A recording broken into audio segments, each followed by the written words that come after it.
Olá, hoje vamos dar início a mais um projeto de videoaula e nesse projeto, em 9 módulos, vamos abordar a questão do passe, como é conhecido, ou fluidoterapia, ou bioenergia, ou ação magnética, como muitos autores trazem, nessa questão sobre a fluidoterapia espírita, sobre o passe, ação magnética dentro na visão espírita.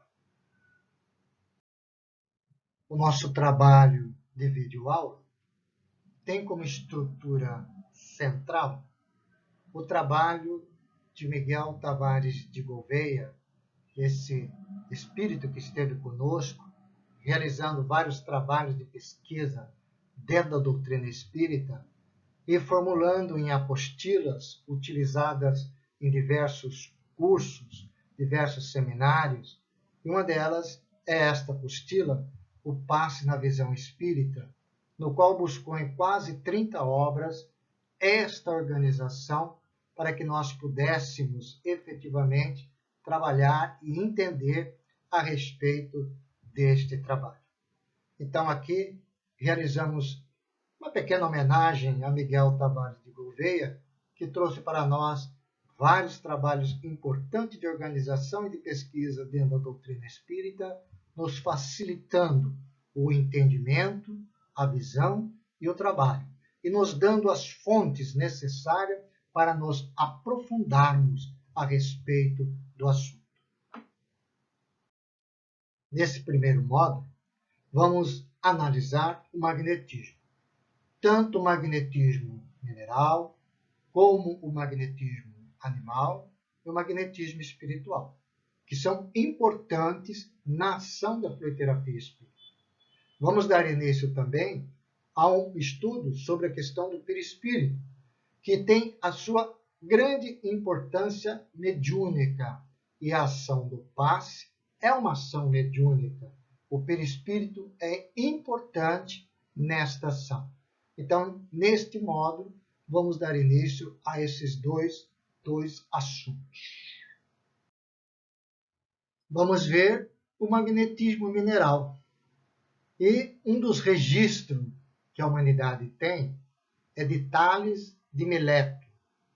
Tales de Mileto, de ascendência fenícia, nasceu em Mileto, uma antiga colônia grega, na Ásia Menor, atualmente Turquia. Foi filósofo, cientista, pesquisador, e foi ele que explicou o eclipse solar ao verificar que a Lua é iluminada pelo Sol. E também dentro das suas pesquisas, ele buscou entender essa questão do magnetita, que atraía partículas de ácido de ferro, que é o magnetismo mineral. Tales viveu conosco no ano de 624 a 546 a.C. A bússola magnética, pelos conhecimentos que a humanidade tem, provavelmente é conhecida lá no século I, na China. Importante, foi muito importante para o desenvolvimento das civilizações no século XVI, quando a utilizaram nas navegações.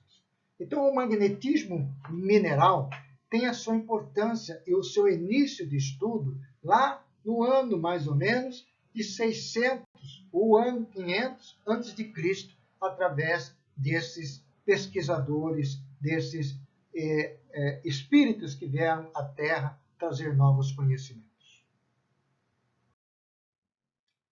Depois do conhecimento do magnetismo mineral, já na sua utilização, nós vamos ter conosco Franz Anton Mesmer, médico, conviveu conosco de 1734 a 1815, quando muitos reencarnaram cientistas, pesquisadores, trazendo para a humanidade muitas bases.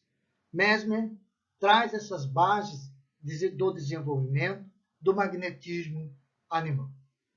Ele ampliou uma teoria de fluidos que circulavam por todos os astros vivos do universo, de Paracelso, de 1493 a 1541, uma teoria dos princípios da matéria e do movimento, que todo estava envolvido numa matéria e no desenvolvimento.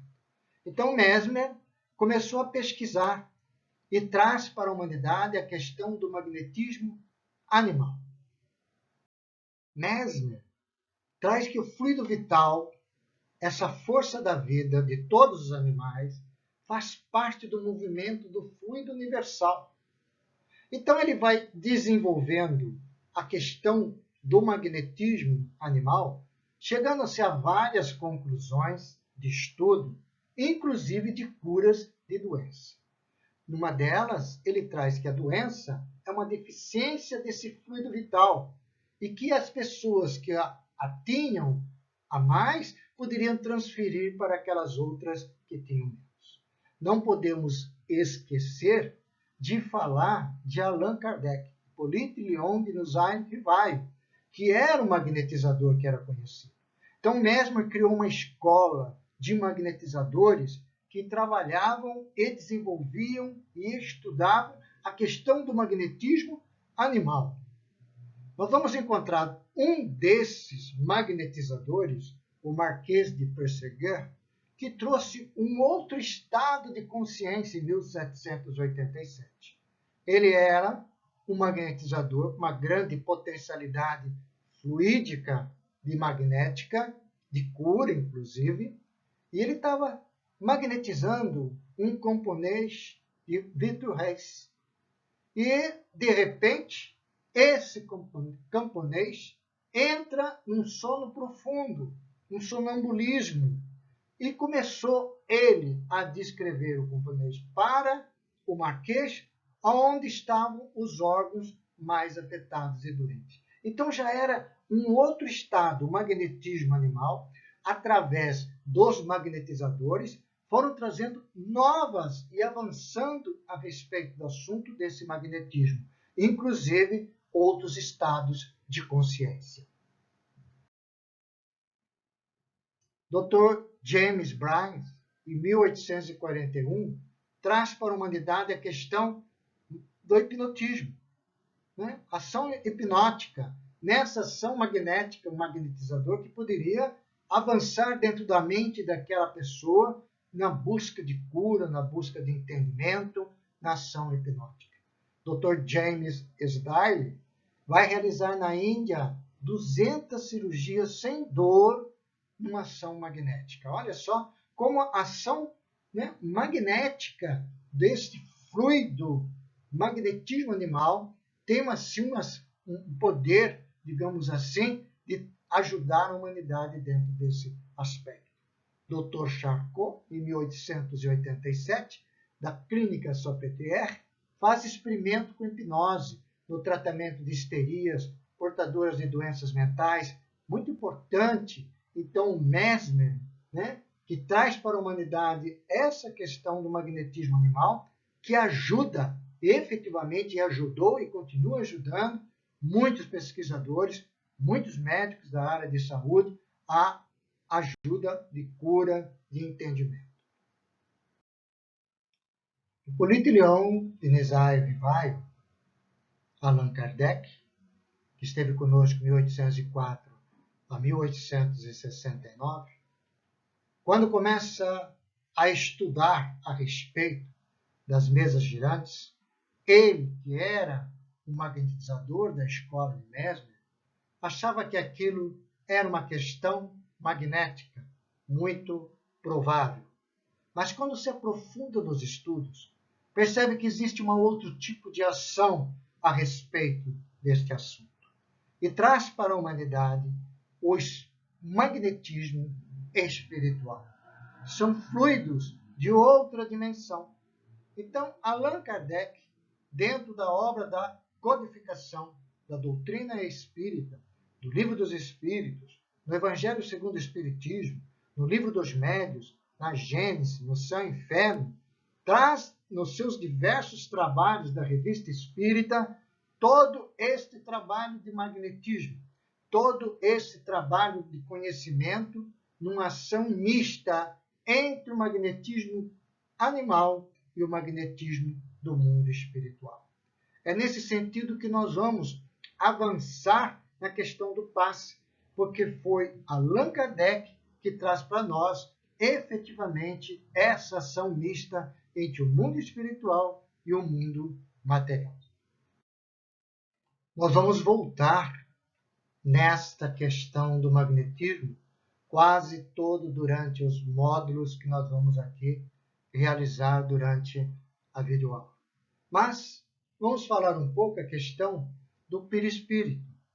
E uma delas foi o Espiritismo que descobriu o perispírito? Não, não foi. Os gregos, os persas, orientais, conheciam com diversos nomes diferentes. A chama, ferué, lúcido, etéreo, aromático e diversas outras dentro das diversas doutrinas da humanidade. É um conhecimento antiguíssimo, de milênios, que tem esse conhecimento a respeito deste corpo fluídico que é o perispírito.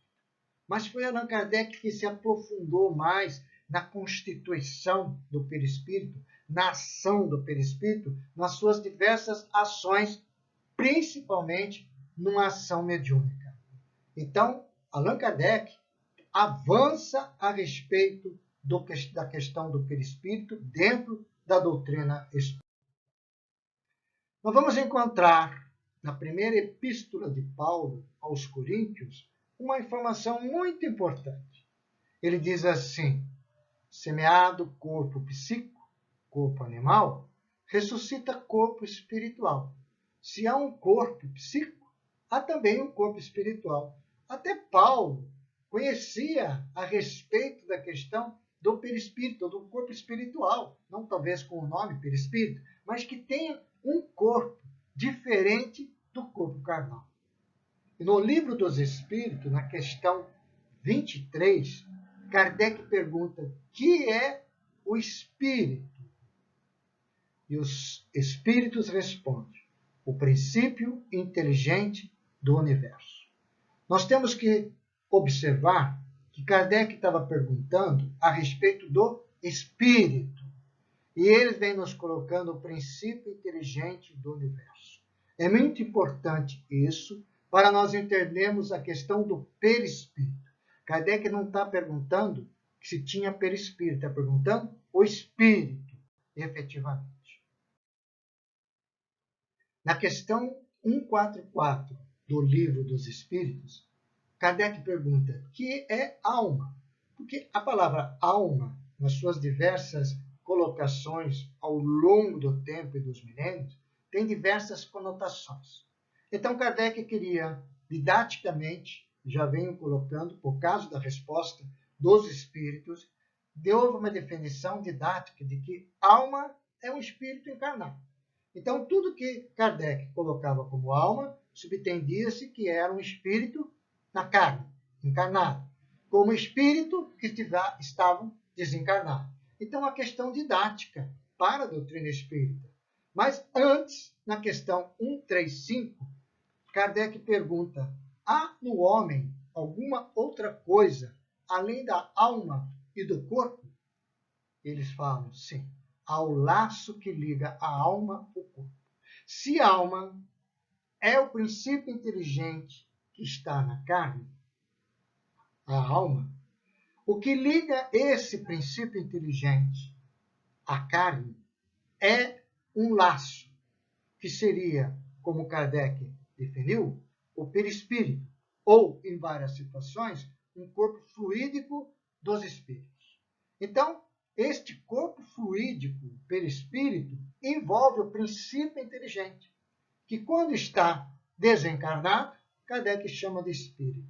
Quando está encarnado, Kardec chama de alma. Então, o perispírito é o corpo fluídico do princípio inteligente. O perispírito é o órgão de transmissão de todas as sensações e corrente magnética do homem, tanto encarnado como desencarnado. Então, nós temos o espírito, que transmite o princípio inteligente, que transmite ao perispírito e depois transmite ao corpo. O inverso, nós temos o corpo, que transmite ao perispírito, que vai impregnar o espírito. São ações de dentro para fora e ações de fora para dentro. Então, este caminho magnético de todo e qualquer tipo de ação passa pelo perispírito. Nós vamos ver que o homem encarnado, conforme a definição de Allan Kardec, tem o espírito, que é o princípio inteligente, tem o perispírito, que é o corpo fluídico do espírito, e tem o corpo carnal, que é o nosso, que nós estamos convivendo e vivendo neste maravilhoso mundo do planeta Terra, abençoado pelo nosso Mestre Jesus. Então, nós temos dentro da nossa constituição, né, encarnado, nós temos o espírito, princípio inteligente, temos um corpo fluídico e temos um corpo carnal. Aí fizemos uma representação de alguém dormindo e tem lá o seu perispírito, né, já desligado do corpo. Né? Mas vamos encontrar um cordão. Nós vamos encontrar esse cordão. Esse cordão, né, está ligado ao perispírito, que está ligado ao espírito, e está ligado ao corpo, dando esses fluidos vitais ao corpo na sua sobrevivência. Então, de uma certa forma, o perispírito, quando se desdobra do corpo através do sono, através de uma ação magnética, através do sonambulismo, ele sempre fica ligado ao corpo através desse cordão fluídico, né, que vai dar a sustentabilidade ao corpo através dos fluidos vitais. Allan Kardec começa a pesquisar a questão do perispírito para conhecer a constituição do perispírito. E vem nos trazendo que o perispírito é um dos produtos mais significativos do fluido cósmico. É uma condensação. Essa condensação está entre aspas, porque ele não encontrou a palavra correta para definir. Individualizada desse fluido em torno de um foco de inteligência ou alma, que é do princípio inteligente. A origem do perispírito é do fluido cósmico, assim como todas as coisas são do fluido cósmico. O elemento que ele utiliza é de acordo com o mundo fluídicos ambientais. Então, todos os espíritos são revestidos do seu perispírito no planeta Terra, dependendo desses fluidos ambientais do planeta Terra. Então, todos aqueles que encarnam ou reencarnam no planeta Terra têm a mesma constituição fluídicas ambientais do planeta Terra.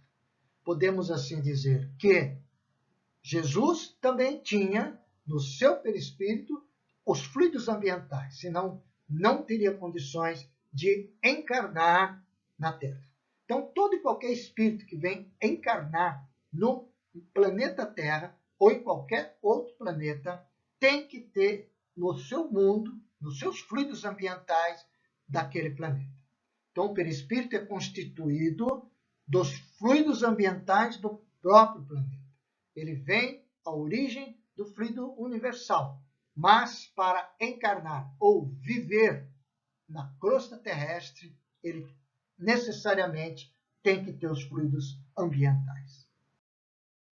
Aí Allan Kardec começa a pesquisar a natureza do corpo fluídico, que vai corresponder ao grau de adiantamento moral do espírito dessa natureza. E ele começa a pesquisar a respeito desta natureza íntima do espírito, que não era idêntica a todos os espíritos.